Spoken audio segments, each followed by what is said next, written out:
The promise of PKM is that by connecting things, you can get more creative insight out of your notes and ideas.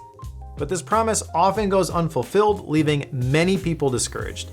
But there's always a reason, and that reason may not be you're bad at note-taking. You might just be missing one crucial step that will transform those scattered thoughts into the breakthrough insights that you're after.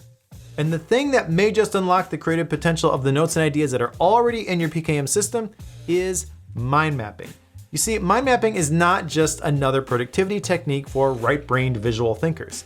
It's the key to reaching your full creative potential. And in this video, I'm gonna show you exactly how I use mind mapping as the creative engine that keeps my creativity flywheel spinning. And I'm gonna teach you how you can use this powerful ideation technique yourself to develop the ideas that are in your PKM system so you can finally get more out of them and make that unfulfilled promise of PKM a reality.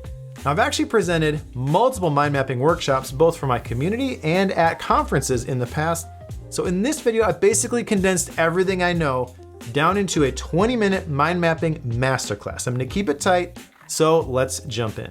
So let's start at the beginning here by considering what exactly is a mind map anyway. The definition is a visual diagram that organizes information around a central concept using a nonlinear radial structure where the main ideas branch out from the center and are further divided into related subtopics. Now that is a lot, but you'll recognize it when you see it. In fact, you may have seen mind maps like this before that have lots of information and look very complex, but a mind map can still provide immense value even if it's pretty basic. A mind map can be analog or digital, and the process used to create a mind map is fairly simple. First, you put your main idea or subject right in the middle. Next, you draw lines out from your main idea with related or supporting ideas. These are called nodes, and if you're using a mind mapping app, they usually have different colors, so it's easier to differentiate between them. And then from here, you continue to add more nodes and details where appropriate as you think of them. And finally, you make connections between related nodes by drawing arrows. Now, at the heart of mind mapping is a concept called radiant thinking. With radiant thinking, your notes are usually colorful, multifaceted, they can contain words and visuals, they use associated logic for making connections, and are quite imaginative. Which is why many people, I believe, mistakenly associate radiant thinking purely with right-brain creative thinkers, while the traditional linear thinking that uses word-based outlines with sequential listed logic, that's typically associated with analytical left-brain thinking. Now, personally, I believe if you want to tap into your full creative potential, you have to be able to switch back and forth between these two. Yes, you might have one that you more naturally lean towards, so being able to flip the switch can help you make more of your notes and ideas. Now, before you say, well, that's easy for you to say, Mike, let me share here that I'm naturally an analytical thinker. The traditional linear thinking format is much more comfortable for me. I definitely lean more towards the left brain side of that spectrum. Mind mapping was tough for me at first, but over the years, I've learned to get pretty good at it. Now I consider it an indispensable part of my creativity workflow, and I want to teach you how to use it in your own creativity workflows as well. But if you're going to use both, why not have everything inside of a single app? Well, because it's more important that you use the right app for the job to be done here than that everything be in one place.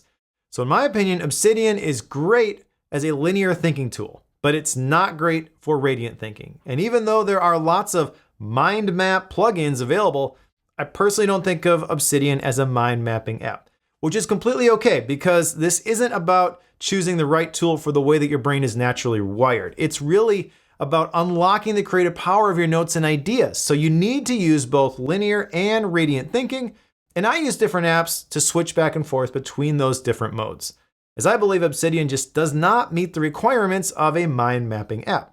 So what exactly are those requirements? Well, Tony Buzan, who wrote the book Mind Map Mastery and is considered by many to be the originator of the term mind map, has 10 laws of mind mapping which can help define exactly what we're after. The first law is always start with a blank canvas. The second law is to draw a picture or place the main idea in the center. The third law is to use images, symbols, and codes throughout your mind map to communicate your ideas. The fourth law is to select some keywords and capitalize them. The fifth law is to place each word or image on its own branch. The sixth law is to radiate your branches out from the center so your mind map is roughly balanced. The seventh law is to keep the branches roughly the same length. The eighth law is to use colors throughout your mind map to group things together. The 9th law is to use arrows and connecting lines for emphasis. And the 10th law is to aim for clarity with how you position your nodes on the space. And while I'm not quite as particular about what exactly meets the bar for a mind mapping app as Tony was, it's easy to see how a dedicated mind mapping app is much better suited for this than Obsidian is, even with a quote unquote mind mapping plugin.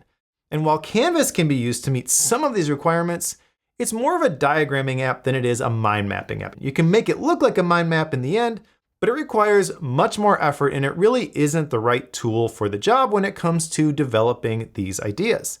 So let me give you an example using my favorite mind mapping app, which is MindNode. I'm going to walk through creating a basic mind map here, starting with a demo mind map node in the middle. So with MindNode, you can hover over this main node and click the plus button to create a new node, which we'll call parent node. Underneath this parent node, we can create additional nodes by hitting the tab key and typing the name of the node. In this case, it's a child node because it's a level lower than that parent node. We can also add a node at the same hierarchical level as the current node by hitting the enter key. That creates what's called a sibling node.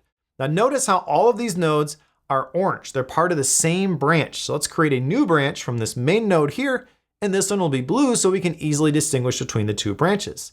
Typically, we'll create new branches like this when we have other important topics to add to our mind map. So let's call this new node another important topic. Again, let's create a new branch, which now it's purple, and we'll call this yet another important topic. And one of the things that I love about MindNode is that you can actually drag these branches anywhere in your mind map, and then when you drop them, MindNode automatically cleans things up so that everything is balanced. So now we got branches on both sides of that main node there in the middle, but one of the laws of mind mapping is using arrows to connect things. So let's right click on this purple branch here, select connect, and then choose the node we want to connect this to, like the blue another important topic node. That creates the connection, and then we can click the diamond in the middle of the arrow here and drag this to move the curve of the arrow into some blank space on our canvas. So as you can see, this is really easy to do using a mind mapping app like MindNode. And now that you got an idea of what mind mapping looks like, you might be wondering, what is so magical about this? Why should you even care about using mind mapping when developing your ideas? Well, there's a couple of reasons. First, mind mapping is proven to enable meaningful learning because it uses a concept called chunking to help your brain associate meaningful connections between pieces of information. It also helps with memorization and retention of information, with one study titled The Efficacy of the Mind Map Study Technique, finding that memorization improved between 10 to 15% when using mind mapping as opposed to rote memorization. Mind mapping can also help you break down complex topics and make them easier to understand. And it can spark creativity in a way that linear thinking just can't. Chuck Frey, who has been blogging about mind mapping since 2007, conducted a survey which showed that people reported a 50% increase in creativity when using mind mapping, no matter what their experience level with mind mapping was. It can also boost productivity, which another survey estimated mind mapping provided roughly 20 to 30% productivity gains. The bottom line, if you want to be more productive or creative, you should get used to mind mapping. I actually use mind mapping in my regular creative process, which I walk through in this video here on the Creativity Flywheel framework. Check out that video if you want the full explanation, but I want to real briefly talk through it here so you can see where mind mapping fits. Okay, so the first step in the Creativity Flywheel is to capture what resonates. I do this using drafts on my iPhone where I capture inspiration, but I don't transfer those ideas into Obsidian right away. I believe it's important to add some space. So the next step is to curate the really good stuff. So about once a week, I go through my drafts inbox, I select the good ideas, and I bring them over into Obsidian. Now, once they're there, these ideas are usually for newsletters, articles, or videos that I want to make. So the third step is to cultivate my ideas, and this is where mind mapping really pays off. By mind mapping at this step, I can explore my ideas, I can develop them so I can see them more clearly for what they really are. There's a famous quote that goes something like, if I had 6 hours to chop down a tree, I'd spend the first 4 sharpening the axe. Well, mind mapping for me is sharpening my mental axe. And I estimate that every hour I spend mind mapping and developing my ideas saves me 2 hours by the time I actually sit down to write. So once I have a better understanding of the idea, then I can figure out how it connects to the other ideas in my PKM system. It's a lot like the idea of syntopical reading that I talk about in this video here about taking notes on books that I read, where I consider the ideas from those books in relation to the other ideas and the books in my collection. And then finally, the fifth step of the creativity flywheel is to create something new from those component pieces. But you can't just jump to the end. It's real important that you follow this process. So mind mapping for me fits in this middle step, the cultivate phase of the creativity flywheel. That's where it fits in my creative process. But that's not the only way that I use mind maps. Mind mapping has a lot more uses than just creative brainstorming sessions. So next, I want to walk you through several examples of mind maps to show you how else you might want to use them. Now, these are all real mind maps that I created myself, not for the purpose of this demo, but as part of my everyday workflows. So first, let's look at a mind map for an article that I wrote a while back for the Suite Setup, where I literally tested a bunch of mind mapping apps and wrote an article where I picked the best one for Mac and iOS users. So with this mind map, I've got the name of the article in the middle, and then different branches for each of the sections in the article, including one on the application of mind maps, one on details I wanted to make sure I mentioned when describing what mind mapping is, another listing all the evaluation criteria I used in picking the best mind mapping app. The big yellow branch here is dedicated to the pick, which was MindNote, and it describes all the key features of the app, the things I liked about it, the platforms where it's available, and how much it costs. The red branch is devoted to the runner-up, which was iThoughts at the time, and this again includes the key features, what I liked about it, where it's available, and how much it costs. The top bluish-green section has a bunch of other apps that I looked at, and I folded those notes so they don't clutter up the screen. But each of these has some information underneath that I wanted to make sure that I mentioned when I wrote the section about those other apps in the article. So this mind map is where I did all my research, and then when I sat down to write, I could just crank out the words and add the details that I needed from the mind map, which made the act of writing this article much easier. All right, so now let's look at a mind map I created when I did my Obsidian report card video at the beginning of the year. Each branch here is a section for that video, for example, desktop, mobile, core plugins, community plugins, etc.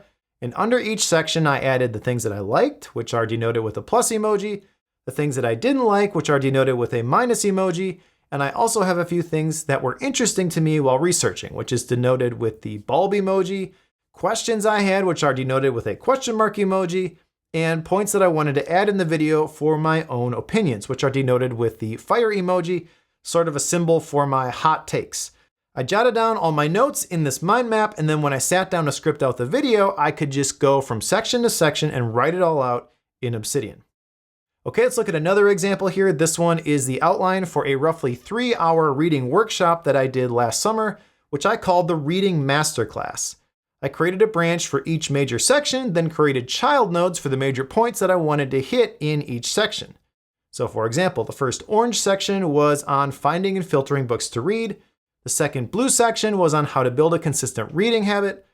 The purple third section was on how to get more out of what you read, where I went over the 4 levels of reading and a lot of the concepts that I shared in another YouTube video, which I did on how I take notes on books that I read.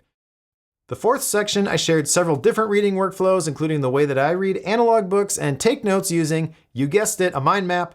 And then the fifth section in the upper left was on how I take the information from the books that I read and use it to be more productive and creative. Once I had all this done in MindNode, then I created all the slides in Keynote before presenting, but putting together this mind map ahead of time helped me to figure out the flow before I started working on the content. So as I just mentioned, I also use mind maps for book notes. I have another video where I walk through that whole process, but just to briefly touch on it here, I put the cover of the book in the middle of the mind map, and then I create branches for each section of the book. I create child nodes in each section for each chapter, and I capture the things that resonate for me. I also capture the key visuals using MindNode on my iPhone. So I take a picture of the important graphs and things, and I embed them in the mind map.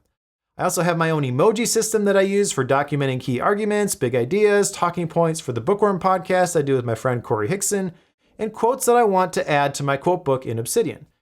When I'm done reading the book, I export this and the outline version, put those both in Obsidian, and I have a collection of over 200 of these book notes in a downloadable Obsidian Vault, which you can download for free by going to practicalpkm.com/notes. Now that actually leads to one other thing that we should cover in this video, which is the ability to create both outlines and mind maps from the same file in MindNode. You can actually have the mind map available in the main window and view the outline view on the left like you see on your screen here. So going back to the beginning of this video where we talked about linear thinking and then radiant thinking, With MindNode, you actually don't have to choose just one. You can essentially have both inside the same app. Now there's a bunch of other features that I really like in MindNode, like the ability to fold and focus nodes when you're working on your mind maps, but there's a lot of other great mind mapping apps out there if MindNode just isn't for you. I like it personally because I think it gives you a great user interface for developing your ideas. It's simple enough to stay out of your way, and it's powerful enough to handle just about anything you'd want to throw at it while building out your mind maps. Now you can subscribe to MindNode as a standalone app, but it's also included in a SetApp subscription, which gives you access to a bunch of quality Mac and iOS apps for $10 a month. I've got an affiliate link for SetApp if you want to check it out. It's in the description below this video. I highly recommend that service. So if you wanted to get started with mind mapping for yourself, here's how I recommend you go about it. First, decide which mind mapping app you're going to use. Now, obviously I'm partial to MindNode, but MindMeister is great if you need to collaborate, and Xmind is also a great cross-platform solution. So pick your mind mapping app, and then the next time that you feel yourself struggling with making sense of an idea, put it in the middle of a new mind map file and just start creating branches and nodes that tie back to that idea. And I'll bet that after a little while, you're gonna have a lot more clarity on the path forward, and that's the point where you switch over to something else like Obsidian for the actual writing process. But the practice of developing your ideas like this is extremely important if you really want to get the most out of your notes and ideas. Bottom line, PKM is not about a single app like Obsidian. It's about the different apps that you choose to use and how they fit together in your workflows to facilitate the flow of information into and then out of your PKM system. So as I talk about in my Creativity Flywheel video, it's really important that you have an output if you really want to make sense of things. And mind mapping is often the first step in creating an output from those notes and ideas that you've captured. Mind mapping is an effective tool that can be deployed whenever you're stuck or feeling like you're at one of those mental squeeze points where you really don't know what to do with what you have in front of you.